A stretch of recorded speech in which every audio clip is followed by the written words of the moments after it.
All right, welcome back in. Zach Gelb Show, Fox Sports 920, The Jersey. Time in the Princeton Orthopedic Associates studios, 4:16. We're talking about the whole Josh Brown incident. And finally today, John Mara did talk to the media. And now joining us on the Zach Gelb Show, does a tremendous job covering Big Blue for WFAN up in New York. And that is Paul Dottino. Paul, thanks for a few minutes, and how are you?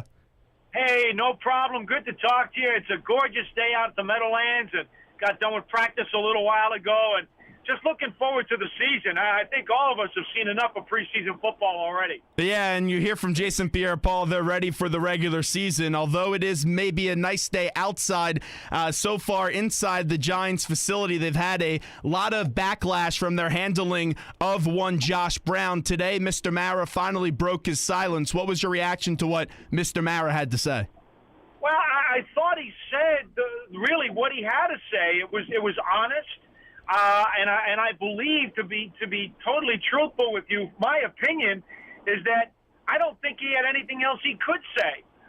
The Giants knew about what they knew, a lot of innuendo, a lot of he said, she said stuff. They could only go by what paperwork they had in front of them. And not only did the authorities provide very limited information about all of the accusations that have been leveled against Josh Brown, but the NFL, which has its own investigative arm, did 10 months of investigations on Josh Brown, and they themselves could not come up with anything substantial beyond a lot of accusations. And I think, the one thing we have to keep in mind all the time is there is the court of public opinion, then there is the court of legalities. And those two are sometimes very, very far apart.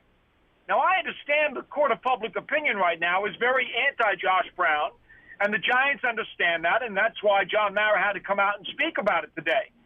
But the court of legalities, which, of course, is what any organization has to follow until it becomes such a business situation that they can't, that's what's got to rule their hand. And the Giants have decided that they went by the rulings of the court of legalities. The authorities did what they had to do. The NFL did what they had to do with their investigative arm. They levied a one-game suspension. And if the league thought that that's all that was warranted based on evidence that they had in their hands, who are the Giants to rule otherwise? And again, I get the court of public opinion that's in an uproar over this. But if you're the Giants and the league itself and the authorities have only provided you with one tangible piece of evidence to chew on, and the league says, in spite of all the stuff that they've had to deal with in the last couple of years regarding domestic violence and personal conduct, if they say this is only a one-game infraction, how can you, if you're the Giants, do anything else but accept that penalty and say, we're going to move on from here and watch the situation and monitor it very closely and make sure that Josh understands the seriousness of it, and that as long as everything is kept in line, we're willing to move forward. I don't see that the Giants had any choice, to be perfectly honest with you. Well, let me ask you this, though, and there's something with supporting your player, but then I think there is taking it a little bit too far. When Mara talked today, he said he's confident that Josh will continue to conduct himself in a manner that we expect out of Josh and that he's been a good citizen. How can you be confident in him with the issue that he's in right now? Well, because it's my understanding that Josh has undergone a lengthy time period of counseling, and I believe John Mara also addressed that today. And the Giants are on board with the counseling, and they're on board with continuing to do whatever it is that needs to be done to make sure that he's on point. And I think that that's the fair thing to do, because if he goes off point, if at this point forward, now, he does not stay within the parameters of what the Giants have prescribed and what I don't want to use prescribed. That sounds like a medical condition. What the Giants have outlined, if he adheres to that and adheres to what the NFL personal conduct policy is from this point forward, and obviously the counselors who are dealing with him, they'll be the ones who will tell you if they're awry.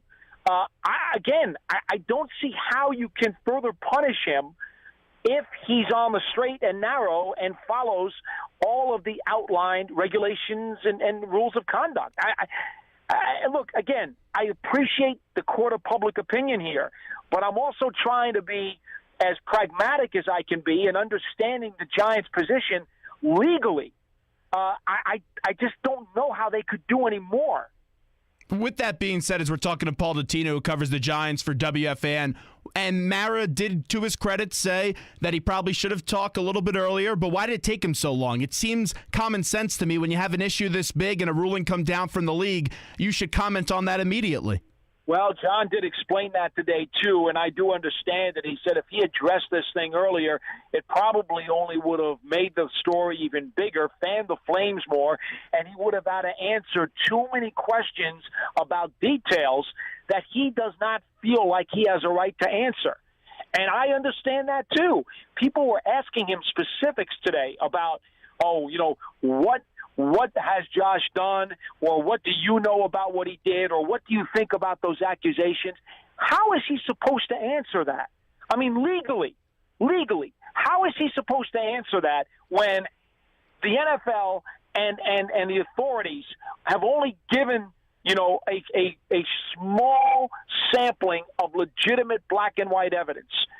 If I'm an owner, or if I'm forget about NFL, if I'm an owner of a company, a Fortune 500 company, okay, and I've got someone slamming one of my employees with all these accusations, the last thing I can do is comment on accusations without having concrete details, factual details about what happened. This is not an NFL problem. This is a society problem. And part of me here is looking at the court of public opinion and saying, exactly what is it that you wanted from the Giants? What did the public want him to do? Just okay, that's it. Boom, he's cut. That's it. So now anybody can make any accusation about any player they want at any time and wind up getting a guy cut? Is that what it's come to? Here's what I wanted. I wanted a firm stance from the start, because when you don't have a firm stance and you wait to address these things, you have, to me, what looks like they put the head coach out to dry, a rookie head coach, and also you have Jason Pierre-Paul, who said it doesn't matter. It just creates an awkward situation when you don't have the higher-ups, the owner and the general manager, not commenting on it right away. That's where I think they messed up, Paul. Well, I will tell you this, okay? I don't think that any of the teammates should have been commenting on it at all. I think, Jason would have been better off just saying, look, we've heard about it. Exactly. The guy's a teammate. We'll support him as much as we can in whatever he's going through, and that's it. I think that his teammates would have been smarter to say a whole lot less. I will say that. And as far as the coach is concerned, here's where people are very misguided in terms of throwing darts at Ben McAdoo. Ben McAdoo does not make the decisions on the roster, okay? There are some NFL teams where the head coach has significant say, if not 100% say, on the roster. Your Chip Kellys of the world, you know who I'm talking about. Guys who are the personnel director, Sure. They're the team president, they're the GM, they're their head coach all in one. The Belichicks. That's not the way it works with the Giants. Okay? Ben McAdoo does not say, I don't want Josh Brown on my team. He's cut. It doesn't work that way.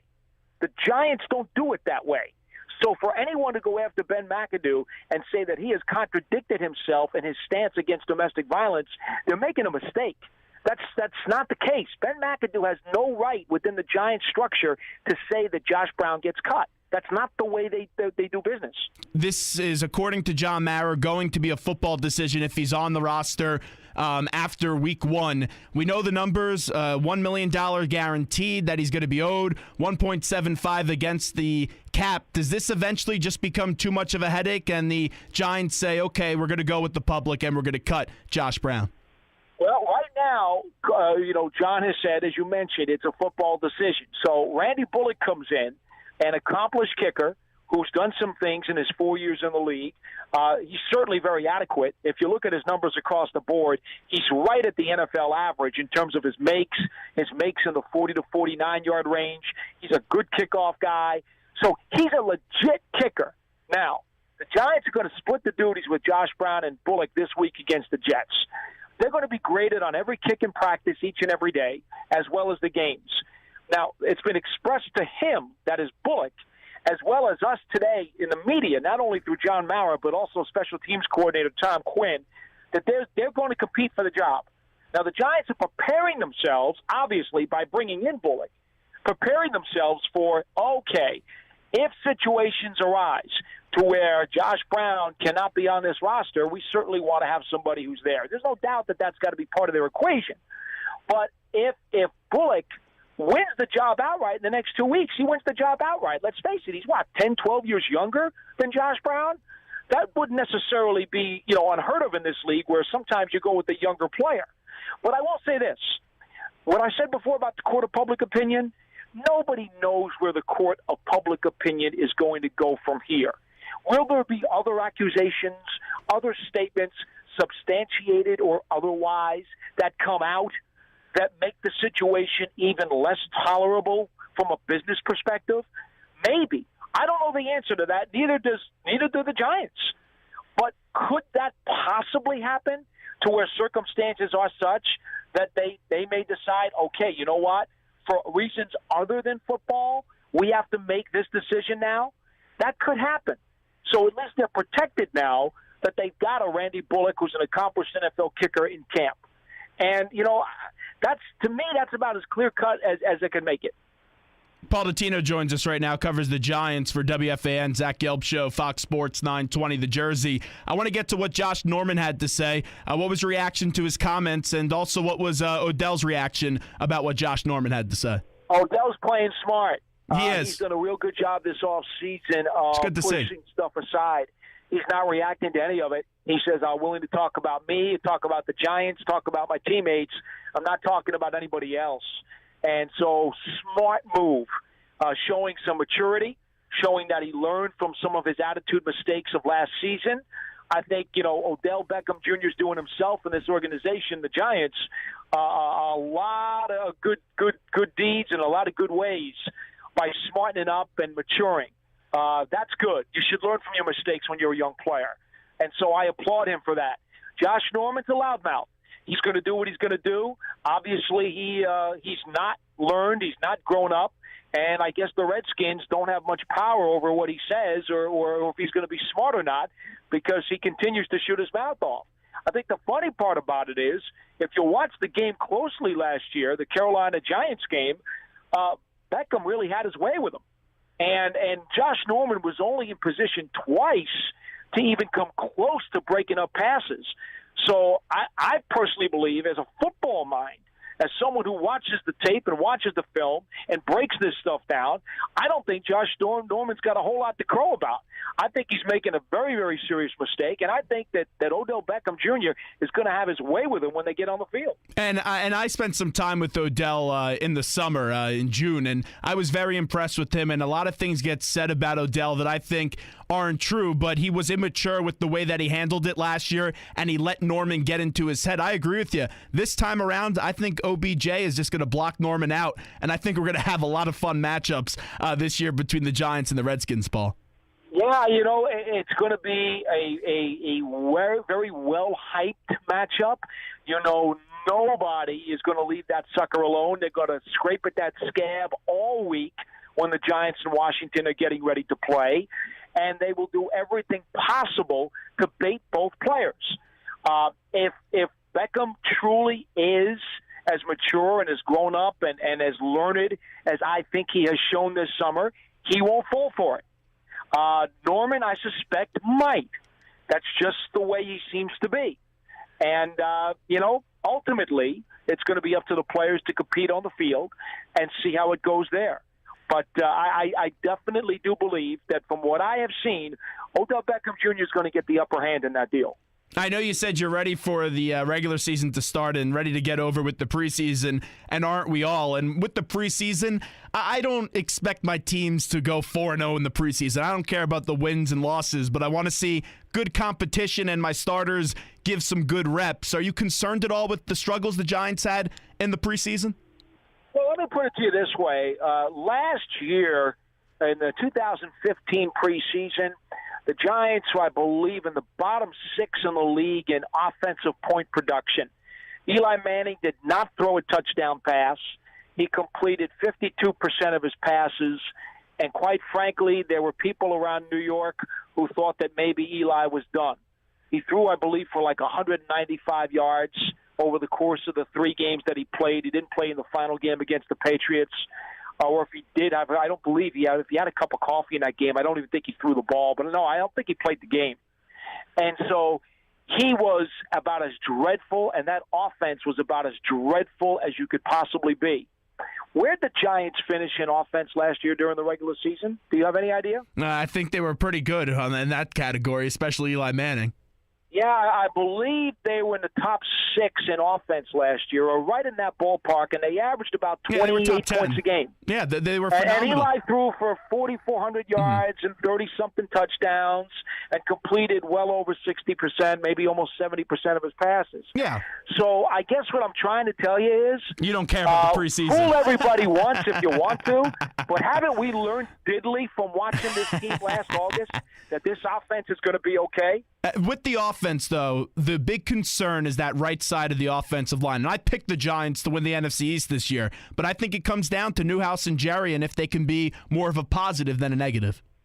Well, I would agree with you that Marshall Newhouse was signed to be a backup for the Giants going into last season. He was forced into starting duty because Will Beatty got hurt. And to this point, even though they have tried several times to replace Newhouse as a starter, they've been unable to do so, and so they've got to go to bat with him once again. But I, again, want to refer. Last year, these same 5 offensive linemen played to the tune of about 28 points a game. So exactly how bad could they be if Eli threw for 4,400 yards and 30-something touchdown passes and was sacked, I believe, 27 times? I mean, how? You know what I mean? Yeah, I hear what you're saying. Let me explain to you. I'm with you. I'd love to upgrade Marshall Newhouse at right tackle. If I'm head coach, I'd love to be able to do it, and they'd like that. They told Bobby Hart the job is there to be won. Fight for it, compete for it, and seize it. Trust me when I tell you, the Giants want to upgrade that spot. But these same guys ran roughshod over most of the NFL's defenses last year. So how bad could they be? Yeah, no, you bring up a good point, and not everyone in the National Football League could have a Jonathan Ogden and a Jerry Kramer at every position. And final one before we let you run, Paul, this defense, because this defense was not good last year. They've made a lot of changes in the offseason, spent a plethora of money, invested that with the defense. How much better does this defense get? I know you can't get any worse. Well, when you're 32nd, you can't get worse. Here's the thing.